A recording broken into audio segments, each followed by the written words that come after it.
Yeah, topper man. Alright, I'm going to tell you something about the cultural aspects of doing business in the Netherlands. Yeah, so we Dutch are very punctual. If we have an appointment, we are always 15 minutes early. In a conversation, we are also very direct. For example, we are using someone's first name very early in a conversation, and we always say what we think. We also very diverse. We are talking a lot of other languages, for example, German, English, Spanish, and go so on. And I think these are. Good afternoon. I'm going to talk to you about the cultural business aspects of jolly old UK. So, the important thing to notice about it is the UK, the United Kingdom. That consists of Scotland, Wales, England and Northern Ireland. Britain, for instance, it consists of the same countries except for Northern Ireland. Make notice of that because it will be taken into account when you talk to them. Furthermore, it's very important for the English to be a bit formal. They're especially the older generations, the old money, so they're a bit posh, a bit uptight. They like the formal dress, they like to do business with people they have a long-standing relationship with. Whereas the younger generations, they are less uptight about that kind of stuff, but they still dress formal. For instance, for gentlemen you need to wear a dark suit, and for the women dress or business attire. Furthermore, it's important to know that just like the Dutch, we also are very punctual. They are also very punctual. For instance, if you're 5 minutes late, it's common courtesy that you call ahead to let you know that you are running late.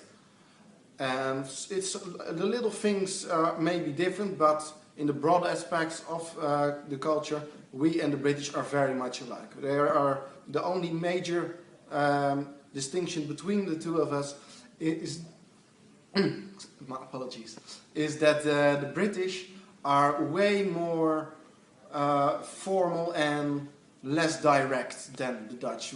They are more thinking about what the others want to hear and about what they should say instead of what they think.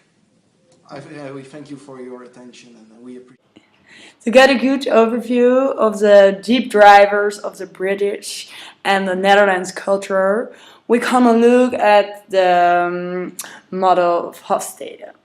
This model has 6 criteria, and we're gonna look at the remarkable aspects. If you look at those criteria in those countries, we gonna compare them with each other. Now, what is the most remarkable aspect, if you look at those, is the high individualism. They scored very high both. If you look at the British, the children are taught from an early age to think for themselves and to find out what their unique purpose is in life and how they can contribute to the society. They have to think, what is my route to happiness? And most British people think that is the personal fulfillment.